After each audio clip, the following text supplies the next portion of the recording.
l'apprentissage et la compréhension et la pratique de la religion. Est-ce que le numérique à lui seul est suffisant? Est-ce qu'il est nécessaire et obligatoire et vital? Parlons d'abord du but de l'enseignement. Le numérique aujourd'hui, vous êtes d'accord que quand on l'utilise, c'est pour apprendre des choses, du moins. En ce qui concerne l'islam, on va sur le net pour voir, entendre, pour comprendre. C'est ça l'objectif de la majorité des musulmans. Donc, est-ce que le but de l'enseignement, c'est d'avoir des connaissances? Si c'est le cas, il n'y a pas mieux qu'Internet. Avec un clic, tu as tout ce que tu veux. Vous êtes d'accord? J'aime bien en dire sans effort. Tu es assis dans ta chambre, au chaud, et les bibliothèques du monde entier sont avec toi, et les savants du monde entier sont à ta merci. Mais c'est une erreur, voire un égarement de croire que l'acquisition du savoir n'a pour objectif que de développer, d'augmenter nos capacités intellectuelles et nos connaissances. C'est faux, c'est pas vrai. L'objectif du savoir et des connaissances, vous savez c'est quoi en islam?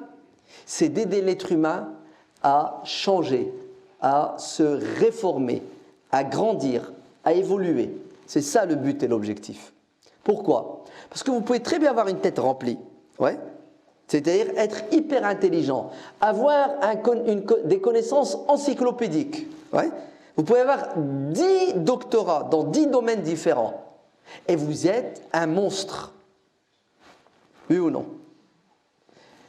Et est-ce que c'est ce que recherche un être humain normalement constitué? Avoir des connaissances pour devenir un monstre? Non. Donc, détrompons-nous.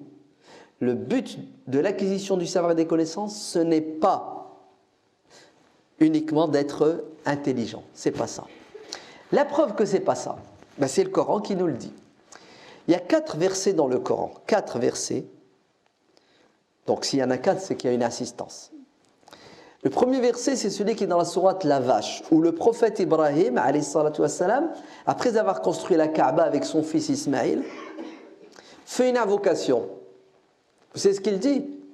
وَابْعَثْ فِيهِمْ رَسُولًا مِّنْهُمْ يَتْلُو عَلَيْهِمْ آيَاتِكَ وَيُعَلِّمُهُمُ الْكِتَابَ وَالْحِكْمَةَ وَيُزَكِّيهِمْ.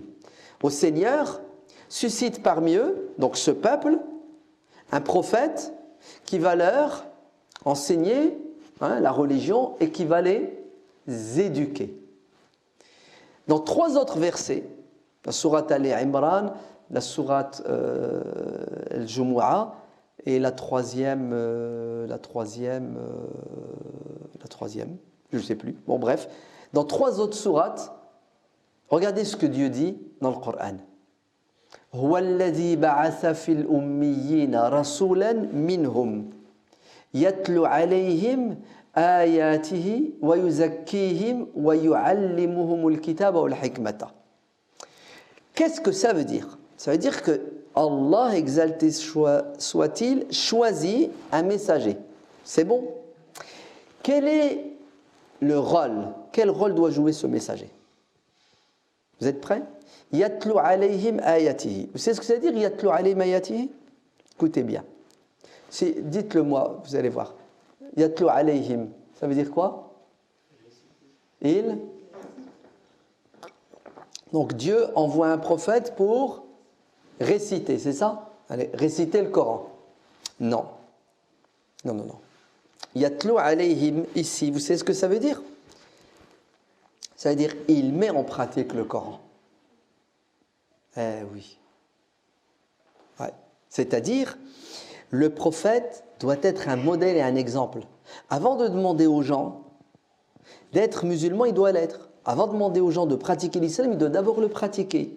Yatlo, ça veut dire, il est le premier à mettre en pratique la religion, si bien que les gens l'observent et le prennent comme modèle et exemple.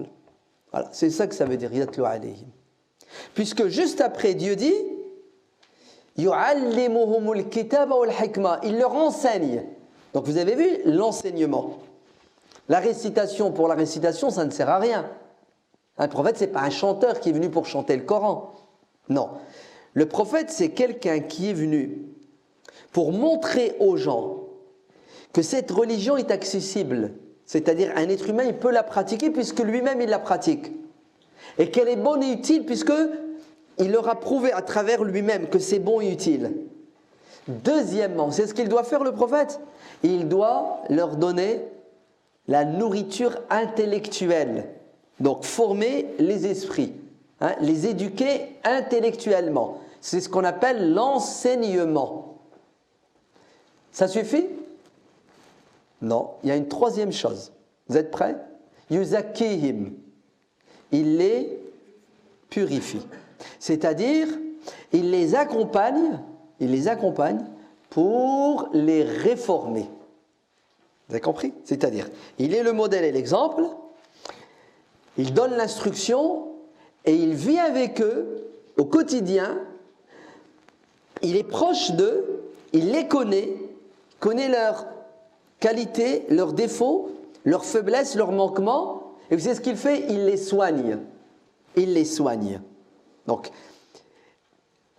jamais les prophètes n'ont été envoyés pour remplir le cerveau des gens. Parce que ça ne sert à rien d'avoir une tête bien remplie si tu as un cœur qui est malade. Voire même c'est contre-productif et c'est dangereux. C'est très dangereux. La preuve, est-ce qu'on n'a pas créé des comités bioéthiques là, depuis quelques années? Ouais. Parce qu'on commence à se poser des questions sur la science qu'on développe, par exemple la physique, ouais. Est-ce qu'elle est au service de l'homme ou non, les bombes, etc. Donc, oui, la connaissance mal utilisée, même pas développer la science, laisser entre les mains de gens qui n'ont pas de cœur, c'est-à-dire qui n'ont pas de morale, qui n'ont pas de principe éthique, la connaissance devient un outil de destruction pour l'humanité tout entière. Vrai ou faux? Donc vous voyez bien que la chose la plus importante, c'est l'éducation. Car l'éducation, c'est quoi son objectif? C'est de donner à l'être humain les moyens pour qu'il évolue, qu'il grandisse, qu'il change, qu'il s'améliore. C'est pour ça, tous les prophètes étaient des muslihoun, pas uniquement des salihoun. C'est-à-dire, ce n'étaient pas uniquement des gens qui étaient bien. Parce que tu es bien, tu l'es pour toi. Sartak. Mais nous, on ne veut pas que tu sois égoïste, que tu sois bien pour toi. C'est tu dois être bien et tu dois aider les autres à devenir comme toi. C'est-à-dire, tu dois te sacrifier pour que les autres puissent s'élever et grandir. Alors, dites-moi, billahi alaykoum, est-ce que lorsque vous tombez malade, insuffisance cardiaque, est-ce que vous consultez YouTube?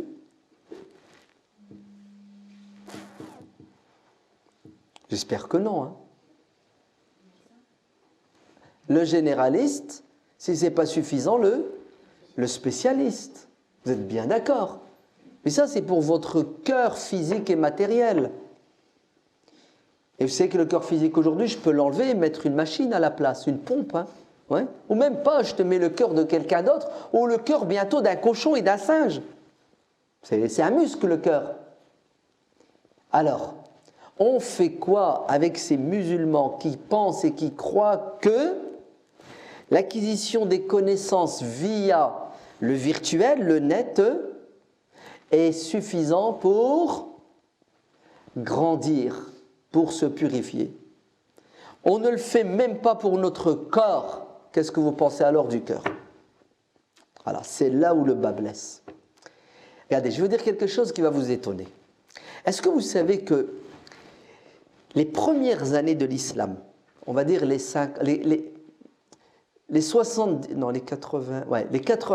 90 premières années de l'islam, le premier siècle, est-ce que vous savez que le premier siècle, la majorité des savants musulmans, alors au début ils étaient ultra majoritaire et après la majorité va fondre au soleil. Écoutez bien, la majorité des savants musulmans étaient pour l'interdiction formelle de mettre par écrit la science et la connaissance. Ouais. Haram d'écrire. Le seul livre autorisé, c'est le Coran. Le prophète lui-même va interdire aux musulmans de mettre par écrit ce qu'il dit, ce qu'il fait. Il leur dit, vous écrivez le Coran et rien après le Coran. Pourquoi, à votre avis? Pour plusieurs raisons. Pour mettre l'accent sur le Coran. Ouais. Se concentrer sur le Coran, ne pas se disperser. Pour éviter l'amalgame, le mélange. Ouais, si on a le Coran, on a d'autres livres où les hadiths sont mélangés avec le Coran, tout peut. Mais, après la mort du prophète, vous savez très bien qu'on a fait un Coran. À partir de ce Coran, on fait des copies. Donc, le problème de la préservation du Coran disparaît, même pas 10 ans après, hein, avec Abu Bakr, après avec Omar, après avec Othman. Le problème du Coran est réglé. Malgré cela, ouvrez bien vos oreilles, la majorité de nos savants disent on ne met pas par écrit la religion. Pourquoi?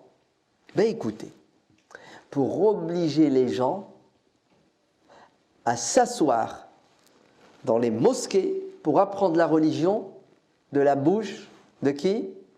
Des savants.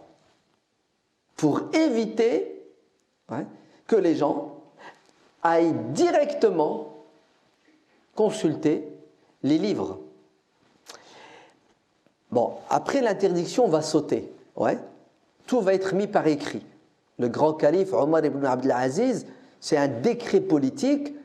Il demande aux savants de mettre la sunna par écrit, en sachant que certains avaient déjà commencé, mais c'était des expériences personnelles.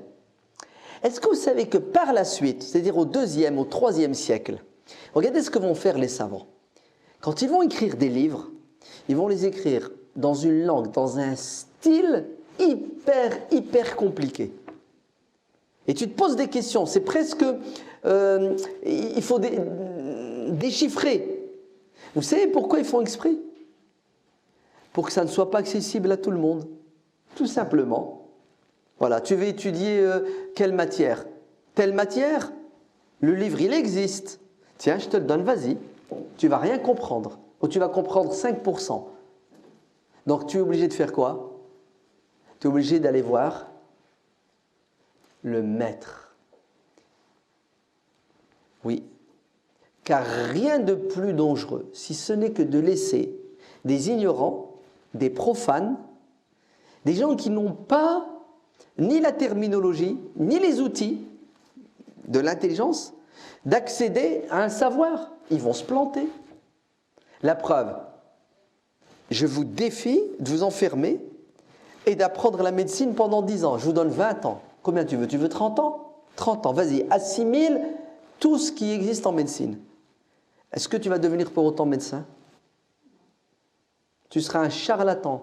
Et si tu soignes les gens, tu vas aller en prison. Et d'ailleurs, tu sais ce que tu vas faire? Si tu soignes les gens, tu vas les tuer. Tu vas les rendre encore plus malades. Pourquoi? Parce que la science ne s'acquiert pas uniquement à travers quoi? À travers les supports, le livre. Il faut quoi? Il faut quelqu'un qui a du savoir pour t'aider.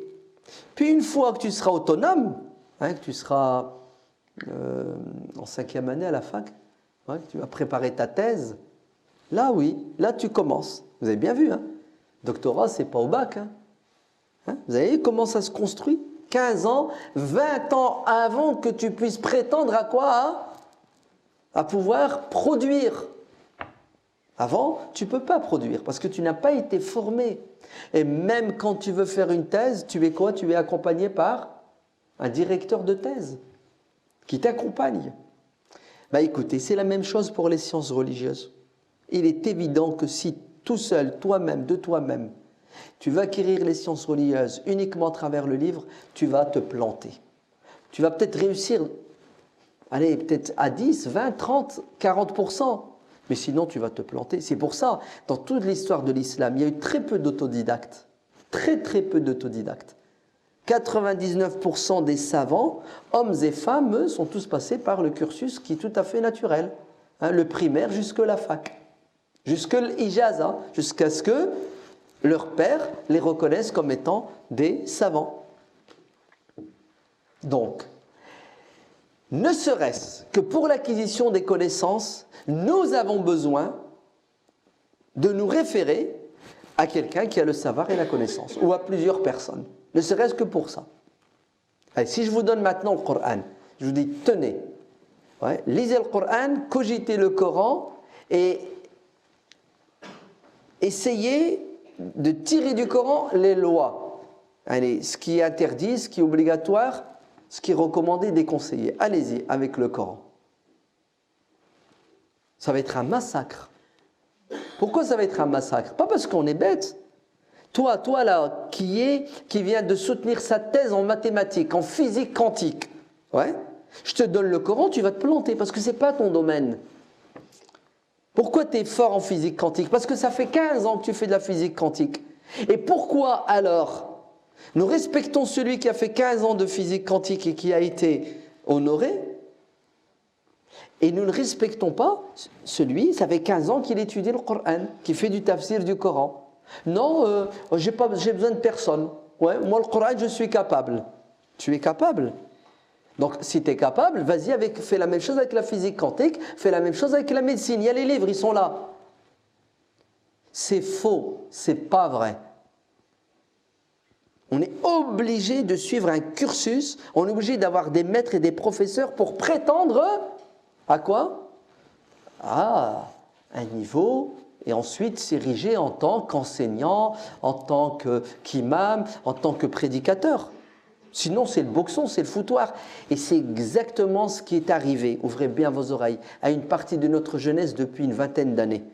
Depuis que le net s'est généralisé, l'an 2000 là, un peu avant 99, l'an 2000. Donc tout le monde avait accès à quoi? À tous les sites. Il suffisait que tu cliques une dizaine de fois, une centaine de fois, et que tu aies quelques connaissances pour que tu attrapes la grosse tête.